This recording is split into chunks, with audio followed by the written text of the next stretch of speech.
suur post, väga pikk, kõnnid ja kõnnid ja kõnnid ja kõnnid ja otsa ei saa.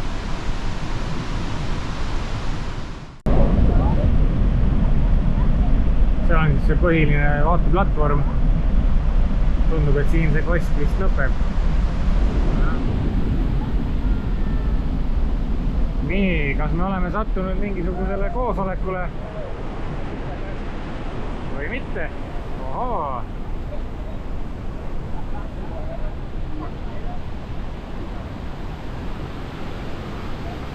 Iguatsu-Kosk.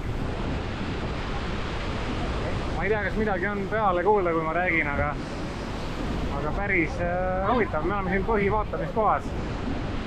Et siin on põhjus, miks kõigil on valged terava tipuga keepikesed seljas. Ja see ei ole see põhjus, mis algusel paista võib. Siin põhimõtteliselt sajab vihma. Me oleme nii lähedal, nii massiivsele kosele, et jah, väga lahe.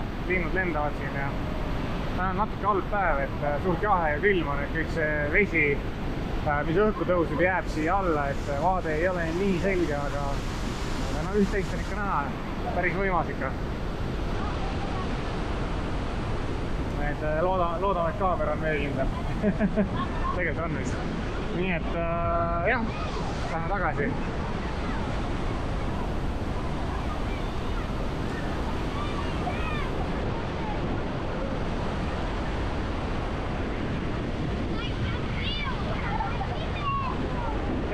Lisaks vist sajab vihma ka veel.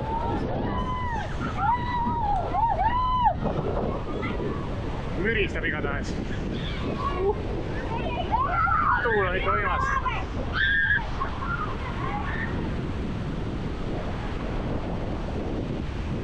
Hea oli, et me võtsime vihmajoped kaasa.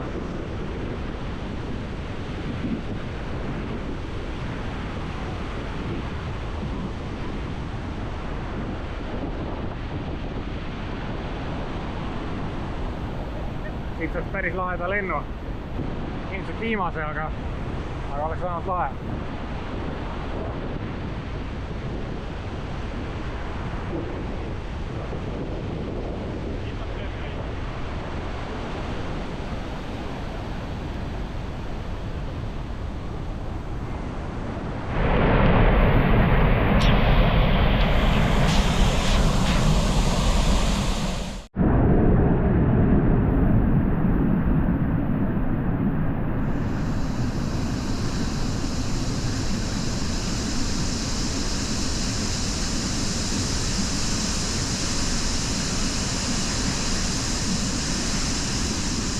Siin on nüüd siis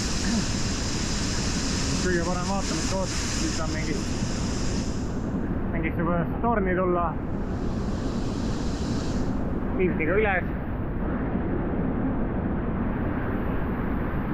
ja siit ülevalt saab alla vaadata, et päris lahe. Mega võimas kost ikka, mega võimas. Jõhkralt suur jõgi ikka tuleb kodast alla. Siit on nagu algus, esimese otsa, nii-öelda selle kose otsajoone algus. See läheb siin sinna taha, seal on Argentiina pool. Seal mingid Argentiinast vaatavad. Mulle tundub, et nad ainult sealt saavadki vaadata. Et meie on Brasiilia poole peal, et oluliselt parem on siit vaadata. Ma ei tea, kuidas nad ülejäänud koske näevad, aga see joon läheb siit edasi, teeb väikse siit-sakki seal siia taha ja läheb veel sinna mäeharja taha. Päris jõhker ikka, vähemalt kilomeeter. Silma järgi ütleks.